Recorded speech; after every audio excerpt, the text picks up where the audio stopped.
The massive steel and crystal structure of Kepler Station hung in the darkness of space like a glittering jewel. Ships from dozens of worlds docked at its many ports, bringing together representatives from across the galaxy. In the station's Grand Council chamber, beings of all shapes and sizes gathered around a circular table that could have held a small building. Commander Jake Harrison sat in the human section, feeling smaller than usual. The humans had been given only 3 seats at the council table, while the powerful Zephyrian Empire held 12. The insect-like Sectari took up an entire quarter of the chamber with their hive representatives. Even the peaceful Luminae had more space than humanity. Jake looked across the table at General Vex Korath, the 7-foot-tall reptilian who led the Zephyrian military forces. The general's yellow eyes showed nothing but contempt whenever they fell on the human delegation. His scales shifted from dark green to angry red as he spoke about the latest trade agreements. The humans want access to the Outer Rim mining rights, General Korath said, his voice carrying across the chamber like grinding stone. What do they offer in return? Their primitive manufacturing? Their outdated technology? We have seen what human ships can do in battle. They break apart like toys. Laughter erupted from several alien delegations. The sound echoed off the chamber walls, making Jake's face burn with embarrassment. Beside him, Admiral Lisa Carter kept her expression calm, but her hands clenched into fists under the table. The Sectari representative, a creature that looked like a walking stick with too many arms, clicked its mandibles in what passed for amusement. Among its species, human military capability registers as negligible in our combat assessments. Their vessels lack proper shielding, adequate firepower, and effective tactical systems. More laughter filled the chamber. Jake watched as delegates from a dozen different worlds seemed to find humanity's weakness hilarious. The Nexari war chief, a massive being covered in natural armor plates, slammed one of his 4 fists on the table. If humans cannot defend their own territories, why should they be granted new ones? Brutok's voice boomed across the chamber. The Nexari Empire grows stronger each year. We need room to expand. Human colonies sit on valuable worlds that serve no purpose under weak protection. Admiral Carter stood up slowly. She was a small woman compared to most of the alien representatives, but her voice carried clearly through the chamber. The human colonies are home to 40 million people. These are not empty worlds. They are established settlements with families, schools, and communities that have existed for generations. Settlements that cannot protect themselves, General Korath interrupted. We have seen your defense fleets, Admiral. 6 destroyers and a handful of patrol ships to guard 3 entire star systems. The Zephyrian Empire maintains 50 warships. In a single sector, the crystalline Luminae representative spoke in its musical voice. Perhaps humanity should consider relocation to safer regions of the galaxy. The Nexari expansion is inevitable. Resistance would only result in unnecessary loss of life. Jake felt anger building in his chest. The Lumina spoke as if they were being kind, but their words cut deeper than the open mockery of the others. They were suggesting that humans should simply abandon their homes because they were too weak to defend them. We will not abandon our colonies, Admiral Carter said firmly. Humanity has rights under the Galactic Coalition Charter. We have fulfilled our obligations and paid our contributions for over 2 centuries. War Chief Brutok laughed, a sound like grinding metal. Rights exist only when you have the power to enforce them. The Nexari Empire respects strength. We see no strength here. The chamber fell silent as Brutok stood to his full height of nearly 9 feet. His armor plates shifted and gleamed under the chamber lights. I will make this simple for you, humans. The Nexari Empire claims the colonies of New Denver, Horizon's Edge, and Terra Verde. You have 72 standard hours to begin evacuation procedures. After that time, We will occupy these worlds by force.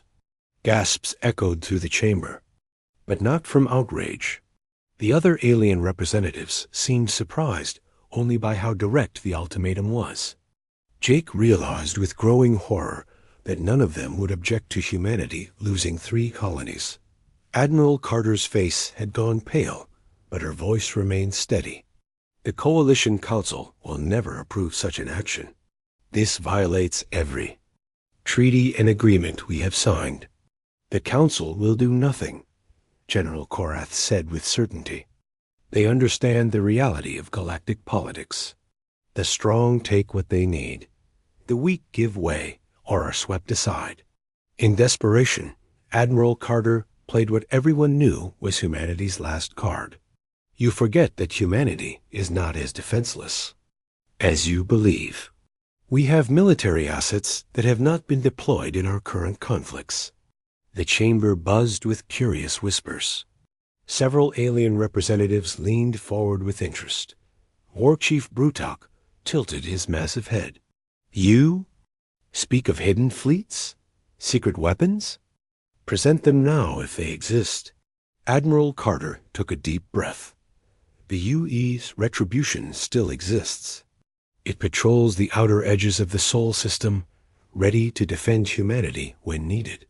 The silence that followed lasted only seconds before it, was shattered by the loudest laughter yet heard in the chamber. General Korath actually bent over, his scales shifting through several colors as he struggled to control his amusement. The Sectari representatives clicked and buzzed in their equivalent of hysterical laughter. Even the usually dignified Lumine seemed to shimmer with what might have been humor. The ancient human warship? General Korath finally managed to speak through his laughter. The derelict that has been floating dead in space for over a century? Admiral, surely you do not expect us to fear a museum piece. War Chief Brutok wiped what might have been tears from his small eyes. We have detailed intelligence reports. On your mighty warship, it has not moved under its own power in 150 years. Its weapon systems were removed decades ago. It is nothing but an empty shell drifting in the void. The mockery continued for several more minutes. Jake listened as delegates shared stories they had heard about the pathetic human dreadnought. Some claimed it was held together with primitive welding. Others suggested it was kept as a reminder of humanity's failed ambitions. The Sectari representative noted that its species used the ship's specifications as an example of inefficient design in their engineering schools. Admiral Carter remained standing through it all, her face showing no emotion. But Jake could see the defeat in her eyes. Humanity's greatest symbol of military might had become a galactic joke. 72 hours, War Chief Brutok repeated as the laughter finally died down. Begin your evacuations, humans.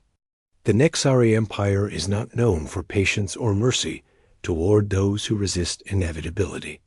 The alien delegates began filing out of the chamber, many still chuckling among themselves.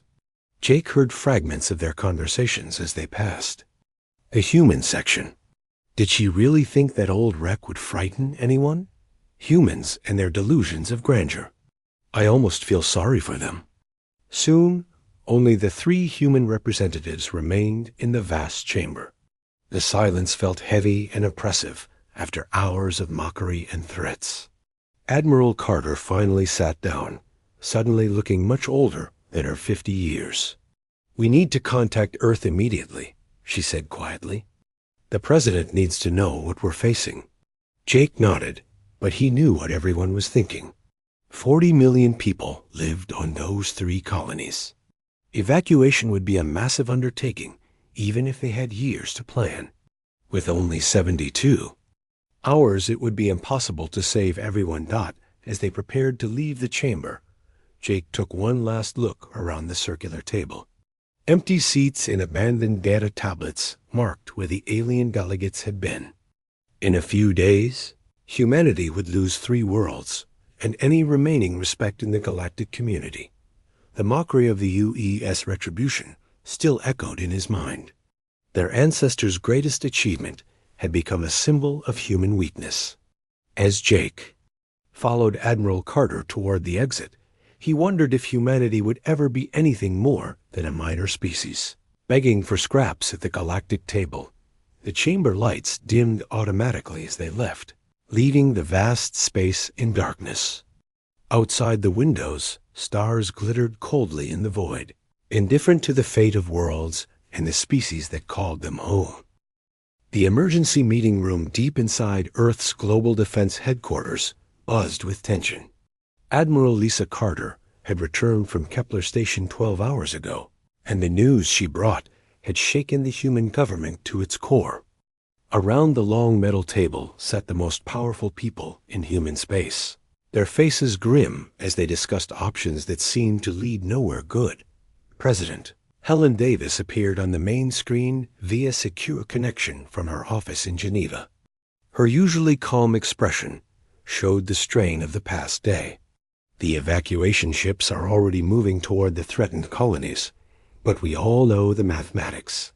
40 million people cannot be moved in 72 hours, even if we use every available transport vessel. General Pete Murphy slammed his fist on the table. His weathered face showed the frustration they all felt. We should have seen this coming years ago. The Nexari have been expanding their territory steadily, and we did nothing to strengthen our defenses. Now we are paying the price for our weakness. What would you have us do? Colonel Amy Brooks shot back from across the table. Build a fleet we cannot afford with technology we do not possess? The aliens have had centuries to develop their weapons and ships. We are still catching up to where they were 50 years ago. The argument that followed was not new. Jake Harrison sat quietly and listened to the same debates that had been happening in human military circles for decades. They had too few ships, too little money, and too many worlds to protect. Every solution led back to the same problem. Humanity simply was not strong enough to fight the major alien powers. We could ask for coalition support, suggested Commander Nancy Ford, though her voice lacked conviction. Other species might object to such aggressive expansion by the Nexari. General Murphy laughed bitterly. You saw what happened at Kepler Station. The other species see this as natural selection in action. The strong survive and the weak get eaten. No one will risk their own ships to save human colonies. The room fell silent as the reality of their situation sank in deeper. 40 million people would lose their homes, and there was nothing the most powerful humans in the galaxy could do to stop it. Some would die during the evacuation. Others would spend years in refugee camps on overcrowded worlds. All because humanity had been born too late and grown too slowly in a galaxy already dominated by older, stronger species. From the back of the room, an elderly voice spoke up. There might be another option. All heads turned to look at Dr. Ben Cooper, who had been sitting quietly in the corner throughout the entire meeting. At 83 years old, he was one of the oldest active members of the defense establishment. His white hair and deep wrinkles made him look harmless, but Jake knew that Dr. Cooper had been involved in some of humanity's most classified military projects. What option would that be, Doctor? President Davis asked from the screen. Dr. Cooper stood slowly, his movements careful but steady. Admiral Carter mentioned the UES Retribution during the council meeting. The alien response was predictable, but they do not know the full truth about that vessel. Admiral Carter frowned. Doctor, the Retribution has been dead for over a century. Its power systems were shut down in 2235. It is exactly what they said. An empty shell drifting in space. That is what we wanted everyone to believe, Dr. Cooper said quietly, including most of our own people. The truth is far more complicated and far more dangerous. The room had gone completely silent. President Davis leaned forward on the screen. Explain what you mean, Doctor. Dr. Cooper walked to the front of the room, his steps echoing in the silence. The UES Retribution was not just humanity's first attempt at building a ship that could match alien technology. It was our attempt to build something that could surpass it. The project began in 2205, during the early years of our membership in the Galactic Coalition. Jake found himself leaning forward, along with everyone else in the room. This was history that had never appeared in any textbook or military manual he had studied. We were already considered the weak species back then, Dr. Cooper continued. Human engineers and scientists worked in secret for 15 years, reverse engineering alien technology, developing new weapon systems, and creating the most advanced artificial intelligence ever conceived by our species. An eye system? Colonel Brooks asked. The Coalition banned military artificial intelligence after the synthetic wars of 2156, which is exactly why we kept it secret, Dr. Cooper replied. The intelligence we created was not like the synthetic mines that had caused so much destruction. This was something entirely new. We called it Titan, Tactical Intelligence and Total Assault Network. General Murphy shook his head. Even if such a system existed, it would be ancient technology now. Alien military capabilities have advanced tremendously in the past century and a half. Dr. Cooper smiled for the first time since entering the room. Titan was not built using the technology of its time, General. It was designed to learn, adapt, and improve itself continuously. More importantly, it was not created from scratch like previous artificial minds. What do you mean? Admiral Carter asked. Titan was built around the uploaded consciousness patterns of humanity's greatest military minds throughout history. Dr. Cooper explained. Strategists, tacticians, generals, and admirals who had proven their brilliance in warfare. Their knowledge, experience, and instincts were combined and enhanced by quantum processing systems that we barely understood ourselves. The implications of what Dr. Cooper was saying began to sink in around the room. Jake felt a chill running down his spine as he imagined what such a system might be capable of. The project was shut down in 2220, Dr. Cooper continued. Titan had become too powerful, too independent. The decision was made to send the Retribution to the outer edges of the Sol system and place the entire system in hibernation mode. Titan was programmed to remain dormant unless humanity faced an extinction-level threat that conventional forces could not handle. President Davis spoke from the screen, her voice careful and controlled. Are you suggesting that our current situation qualifies as such a threat? 40 million civilians about to be displaced or killed by an aggressive alien. Empire, Dr. Cooper said. Our military forces completely outmatched and unable to provide protection. The galactic community refusing to intervene. Yes, Madam President, I believe this qualifies. The room erupted in voices as everyone began talking at once. Some argued that awakening an ancient AI was too dangerous. Others insisted that humanity had no choice if they wanted to save the colonies. General Murphy demanded to know why this information had been kept secret for so long. Dr. Cooper raised his hand for silence. Titan can only be awakened with authorization from 3 sources: the civilian government, military command, and the scientific community that created it. I am the last surviving member of the original Titan project team. The decision ultimately rests with the 3 of us. All eyes turned to President Davis on the screen. Her face showed the weight of making a choice that could change humanity's future forever. What are the risks if we proceed with this activation? Titan is loyal to humanity above all else, Dr. Cooper replied. But its methods and scope of operations would be beyond our direct control. It was designed to protect our species by any means necessary. That could include actions we might find morally questionable. And if we do nothing? Colonel Brooks asked. Then we lose 3 colonies today, and the aliens will know for certain that humanity cannot defend its own territory. More attacks will. Follow until we are reduced to a handful of core worlds, living on the mercy of species that view us as useful pets at best. The silence stretched for long minutes as the leadership of humanity weighed their options.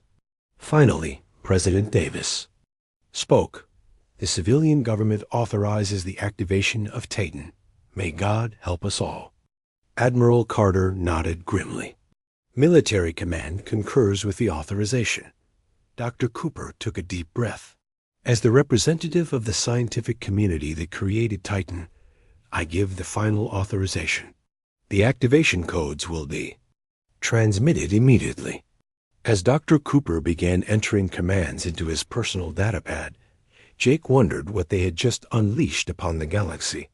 Somewhere in the cold darkness beyond Pluto, ancient systems that had slept for over a century began to stir.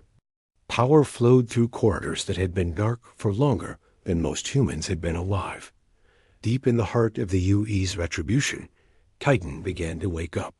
The consciousness that contained the military wisdom of humanity's greatest warriors slowly came online, assessing threats and calculating responses with a precision that no living mind could match.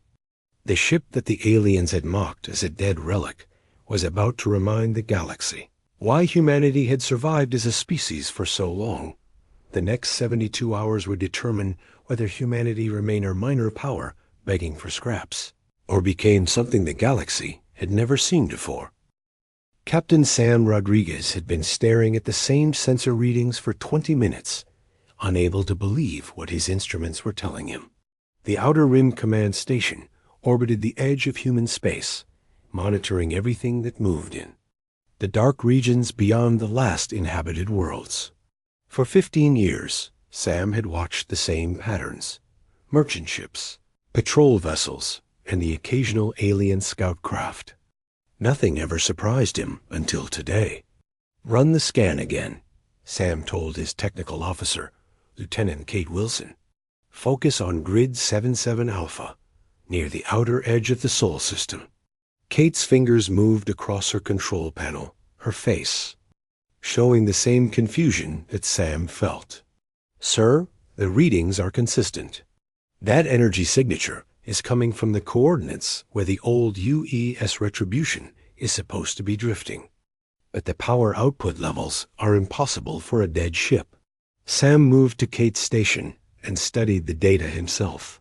The sensor display showed a massive energy buildup that had been growing stronger for the past 6 hours. Whatever was happening out there was generating power levels that matched the largest ships in the human fleet. The problem was that the UE's Retribution had been powerless for over a century. Could it be an alien vessel using those coordinates to hide? Kate suggested, "Maybe they are planning some kind of surprise attack." "No," Sam said slowly. "The energy signature is definitely human in origin. Our reactor designs have specific harmonic frequencies that are different from alien technology. This is coming from a human ship, but that should be impossible." The communication panel chimed with an incoming priority message from Earth Command. Sam accepted the transmission and found himself looking at Admiral Carter's tired face. Behind her, he could see the bustle of the emergency command center. "Captain Rodriguez, we need you to maintain constant surveillance on the UES Retribution and report any changes immediately. Do not approach the vessel under any circumstances. Consider this a Code Black situation." Code Black was the highest classification level in human military operations. Sam had never received such an order before. "Admiral, what exactly is happening out there? Our sensors are showing massive power buildups from a ship that has been dead for decades." Admiral Carter paused before answering. "The UE's Retribution is no longer dormant, Captain. We have initiated emergency protocols that were put in place long before either of us was born. Your job is to monitor and report, nothing more." The transmission ended, leaving Sam and Kate staring at each other in confusion. Code Black protocols meant that information was restricted to the highest levels of government and military command. Whatever was happening with the old warship was beyond the clearance level of a frontier monitoring station. Meanwhile, aboard Kepler Station, the mood among the alien delegates had shifted from celebration to growing concern. The Zephyrian technician. Sek studied his sensor displays with increasing alarm. General Korath paced behind him, his scales shifting through different colors as his mood changed. "Explain these readings to me again," General Korath demanded. "How can a dead human ship show energy signatures that rival our most advanced dreadnoughts?" Sek's clawed fingers clicked across his instruments. "General, the data is clear, but makes no logical sense. The vessel is accelerating from its previous position at the edge of the human solar system. Power output continues to increase every hour. Most concerning is that the energy pattern suggests the activation of weapon systems that should not exist on such an old vessel." War Chief Brutok approached the Zephyrian station, his massive form casting shadows across the technical displays. "You are jumping at shadows, Korath. Humans are known for their desperate tricks when facing defeat. This is probably some kind of reactor overload designed to make us think they have hidden capabilities." "Then explain the acceleration data," General Korath replied. "The vessel is moving under its own power and gaining speed at rates that our own ships would find difficult to match. If this is a trick, it is an expensive one." The Sectari representative clicked its way over to join the discussion. Its insect-like head tilted as it processed the information. "Combat analysis suggests caution regarding unknown variables. Human tactical patterns historically include unexpected technological reveals during crisis situations." Brutok laughed, but the sound carried less confidence than before. One ancient ship against the entire Nexare fleet? Even if the humans have somehow restored it to working condition, it cannot stand against 50 modern warships. Dr. Yana Volkov, the human xenobiologist who had remained on the station, watched the alien discussion from across the chamber. She could read the body language of most galactic species well enough to know that their certainty was beginning to crack. The casual dismissal of human capabilities was being replaced by actual analysis and concern. The first direct contact came 18 hours after the activation codes had been transmitted. Sam Rodriguez was reviewing the latest sensor data when every communication channel in human space simultaneously received the same transmission. The voice that emerged from the speakers was unlike anything he had ever heard. It was clearly artificial, with the precise diction of a computer system, but underneath the mechanical tones was something else. There was depth to the voice, layers of wisdom and experience that suggested vast intelligence and ancient knowledge. When it spoke, the words carried authority that made Sam straighten in his chair without conscious thought. "This is Titan Tactical Intelligence and Total Assault Network, guardian of humanity and protector of human worlds. I have awakened from my long sleep to find our species threatened by those who mistake patience for weakness. To all who hear this transmission, I am operational and fully capable of defending human interests." The message was broadcast simultaneously in over 30 alien languages, each translation perfectly rendered with appropriate cultural nuances. On Kepler Station, alien delegates who had been laughing about human weakness just hours before now listened in stunned silence as the transmission continued. "To the Nexari Empire and War Chief Brutok specifically, your ultimatum regarding human colonies has been noted and analyzed. You have demanded the surrender of New Denver, Horizon's Edge, and Terra Verde within 72 hours. I counter with my own ultimatum. Withdraw your fleets from human space immediately, or face the consequences of your aggression." Brutok's forearms trembled with rage as he listened to the message. How dare a human computer system threaten the Nexari Empire? This is an insult that cannot be tolerated. But General Korath was studying his technical displays with growing alarm. The transmission is being broadcast from a vessel that is now showing energy readings equivalent to a coalition super dreadnought. Whatever this Titan system is, it has access to capabilities we did not know humans possessed.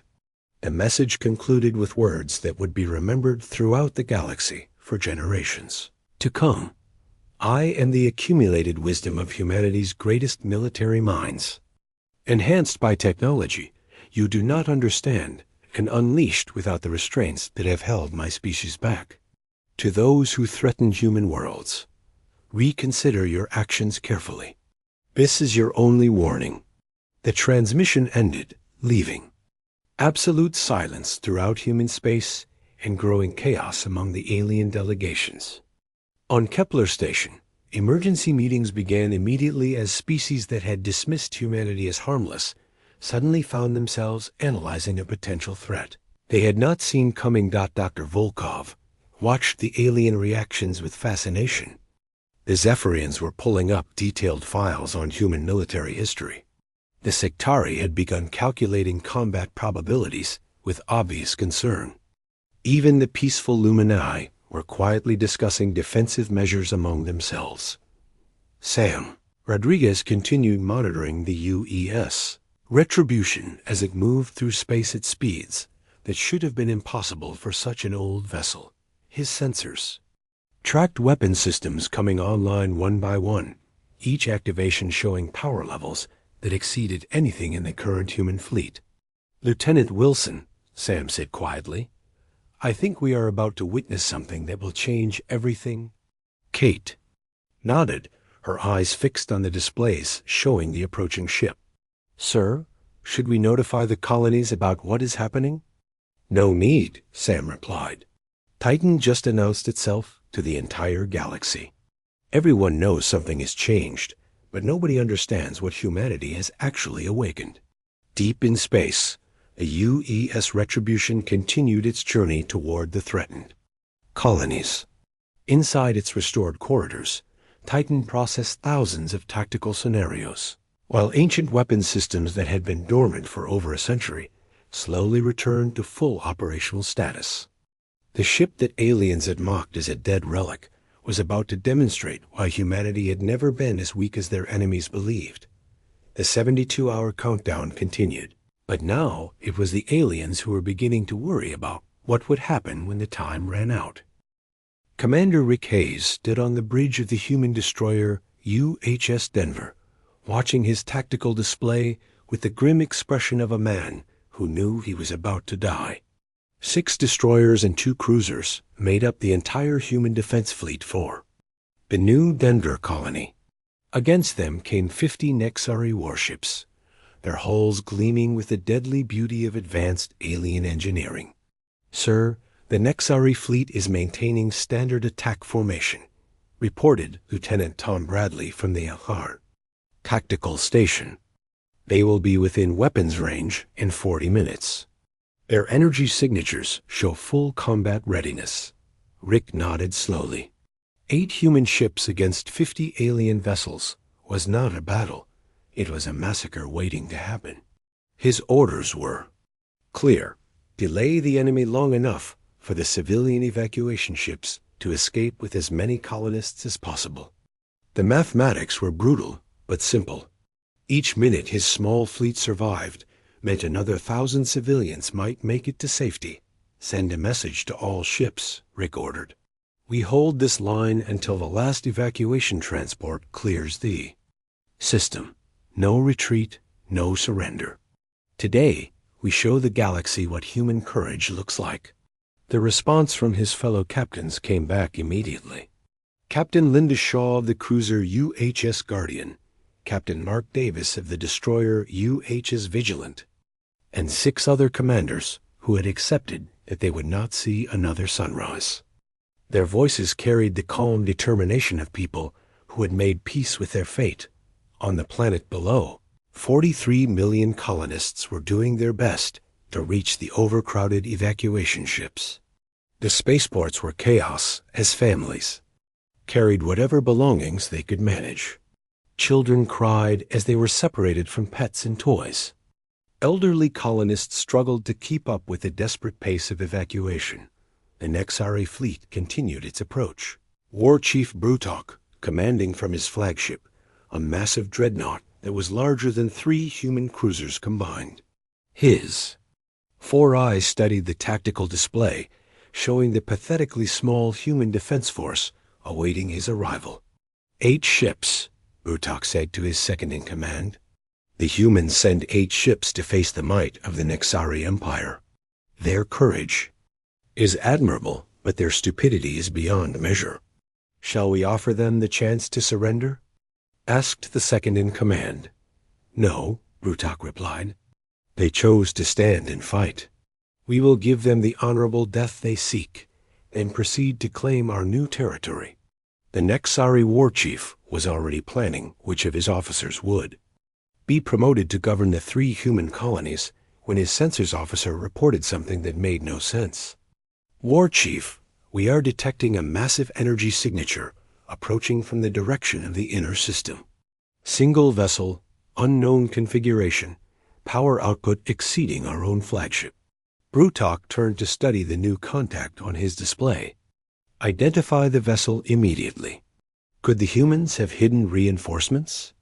Before the censors officer could respond, Rick Hayes received a communication on his bridge that changed everything.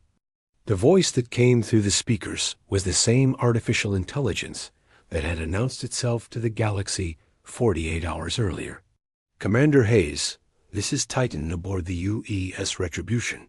I am assuming tactical command of this engagement. Maintain your current position and prepare to witness what happens when humanity's patience finally ends. Rick stared at his communication panel in amazement. Titan, we are facing 50 enemy warships with inferior weapons and minimal shielding. What are your orders? Watch and learn, Commander.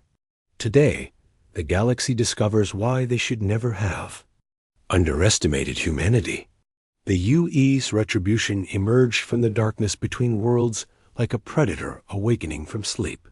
The ship that aliens had mocked as ancient and powerless now moved with deadly grace through space. Its hull, once considered outdated, now gleamed with energy patterns that no alien species had ever seen before. War Chief Brutok watched the approaching vessel with growing alarm. His technical officers were reporting power readings that rivaled the most advanced ships in the galaxy. Weapon systems were coming online that did not match any known human technology. Most disturbing of all, the ship was accelerating directly toward his fleet without any apparent concern for the overwhelming odds. All ships, prepare for combat, Brutok ordered. Target the approaching vessel with concentrated fire. Destroy it before it can reach weapon range. 20 Nexari warships opened fire simultaneously, filling space with enough destructive energy to vaporize a small moon. Rick watched from his destroyer as the barrage struck the UES Retribution dead center. For a moment, the ancient human ship disappeared in a ball of superheated plasma and exotic energy. When the light faded, the UES Retribution emerged completely undamaged. Impossible, breathed Lieutenant Bradley. Sir, no ship can survive that kind of concentrated firepower without taking any damage at all.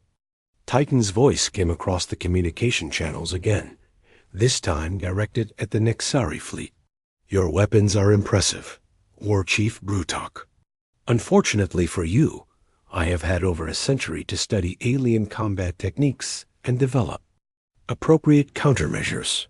What happened next would be studied in military academies throughout the galaxy for generations to come. The UES Retribution opened fire with weapons that defied everything the aliens thought they knew about human technology. Energy beams that curved through space to strike targets from impossible angles. Projectile weapons that seemed to think for themselves, adapting their approach to penetrate enemy shields. Most terrifying of all, defensive systems that appeared to predict enemy attacks before they were even fired. The first Nexari destroyer exploded in a burst of brilliant light. then another, then 3 more in rapid succession. War Chief Brutok watched in horror as his advanced fleet was being systematically destroyed by a single human vessel that should not have posed any threat. All ships, concentrate fire on the human vessel, Brutok roared. Use everything we have. The remaining Nexari ships unleashed their full arsenal, weapons designed to crack the hulls of the most heavily armored dreadnoughts. The UES Retribution absorbed the attack without slowing down, its shields adapting to each new weapon type within seconds of the first impact. Rick Hayes found himself witnessing the impossible. The ancient human warship was not just defeating the Nexari fleet, it was dominating them completely. Every movement showed tactical brilliance that seemed to anticipate enemy actions. Every shot found its target with precision that suggested the ship could see the future. Titan, how is this possible? Rick asked over the communication channel. Commander Hayes, I am the concentrated military wisdom of your species' greatest. Tactical minds, enhanced by technology your enemies cannot comprehend.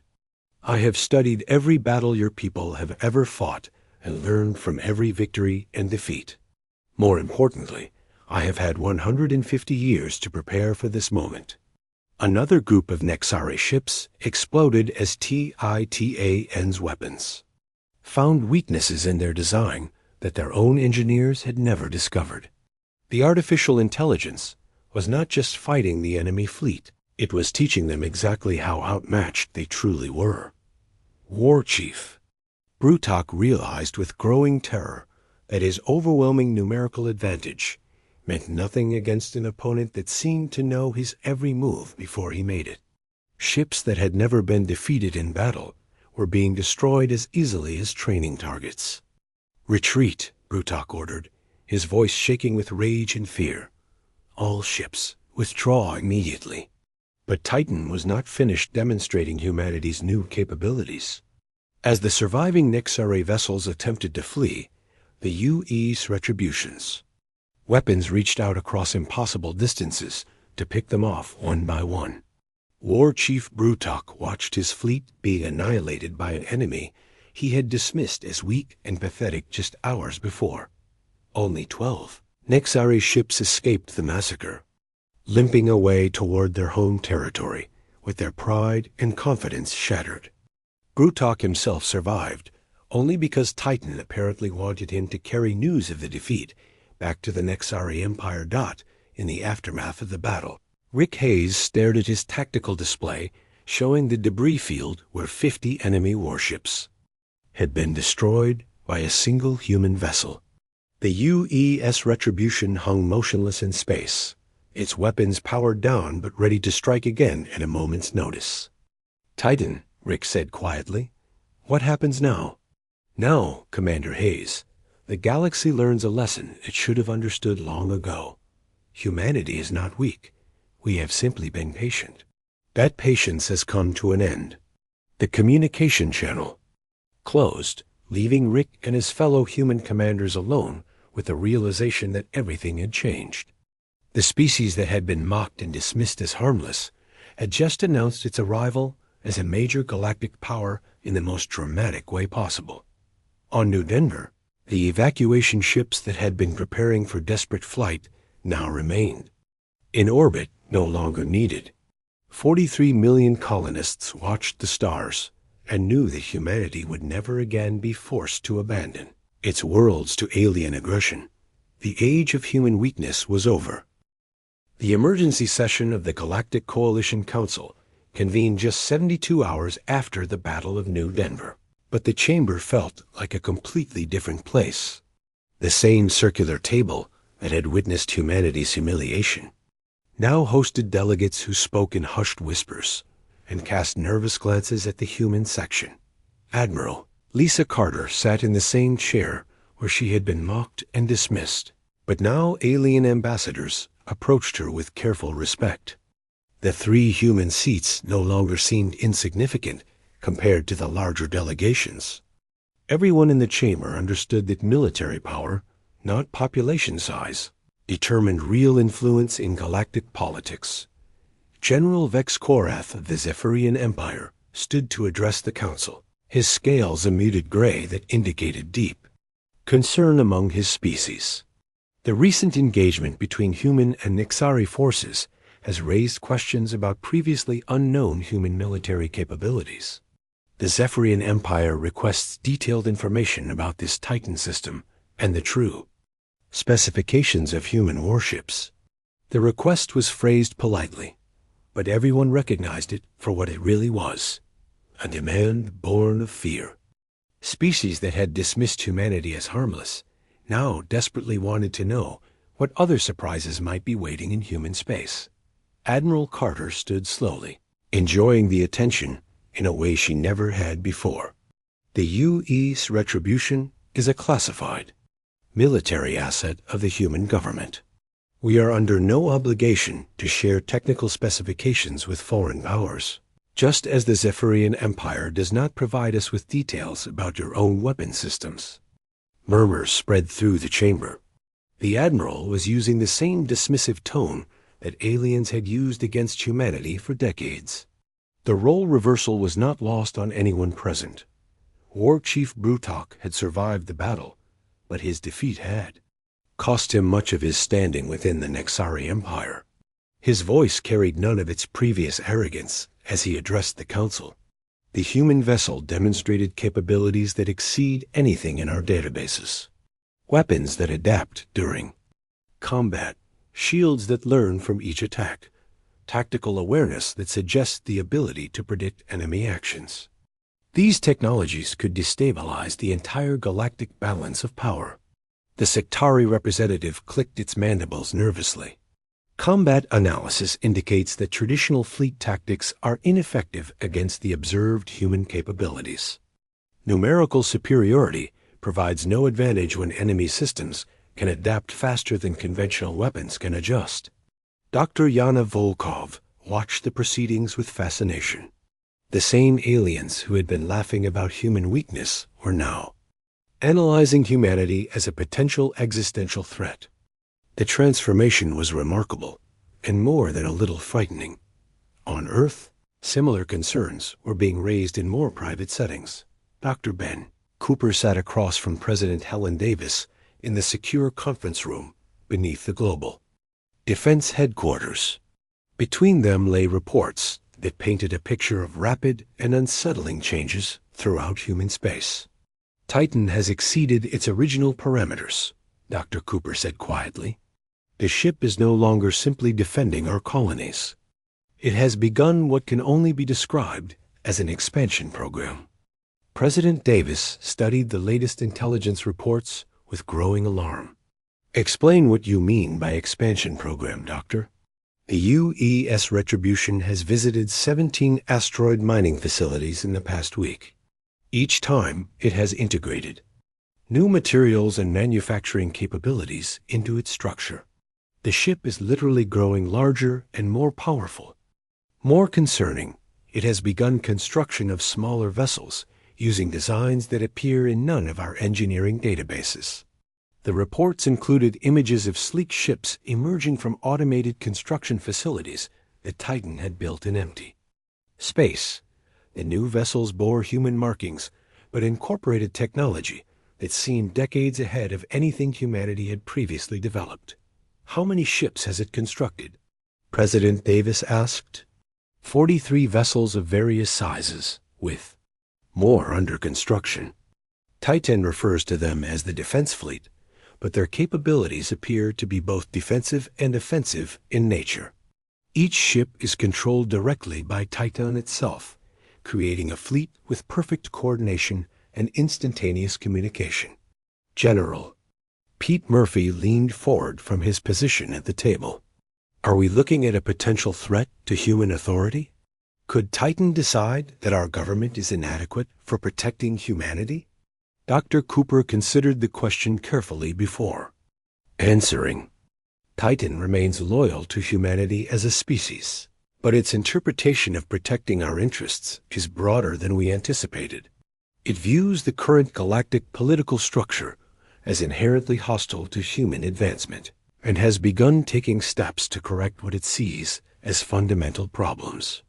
The president rubbed her temples, feeling the weight of decisions that seemed to grow more complex every day. What kind of steps are we talking about?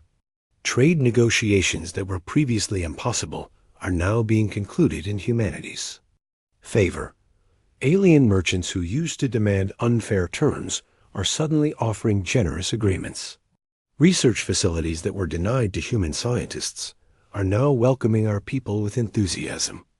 The change in alien behavior toward us has been dramatic and universal. President Davis understood the implication immediately. They are afraid of us now. Terrified would be a more accurate description, Dr. Cooper confirmed. Titan has demonstrated that humanity possesses military capabilities that can defeat any known alien force. The logical response from other species is to avoid antagonizing us through economic or political pressure. Meanwhile, on Kepler Station, the mood among alien delegates continued to deteriorate as more reports arrived about human activities throughout the galaxy. Captain Nancy Ford, now serving as the human military liaison, watched their reactions with mixed feelings. The Luminae representative spoke in its musical voice, but the usual calm confidence was absent. The human expansion of military assets represents a destabilizing factor in galactic civilization. We request that the Coalition establish guidelines for the development and deployment of adaptive artificial intelligence systems. Admiral Carter responded with carefully controlled politeness. Humanity appreciates the Luminae concern for galactic stability. However, we note that no such guidelines were suggested when other species maintained overwhelming military advantages. Human defensive preparations are a natural response to the hostile environment we have experienced for decades. The truth that nobody wanted to acknowledge was that the galactic balance of power had shifted fundamentally. For centuries older, alien species had maintained their dominance through superior technology and overwhelming force. The sudden appearance of human military capabilities that exceeded their own had created a crisis that none of them knew how to address. Dr. Cooper's concerns about Titan proved prescient when the artificial intelligence requested a direct meeting with human leadership. The communication came through official channels, but its tone suggested that this was not really a request.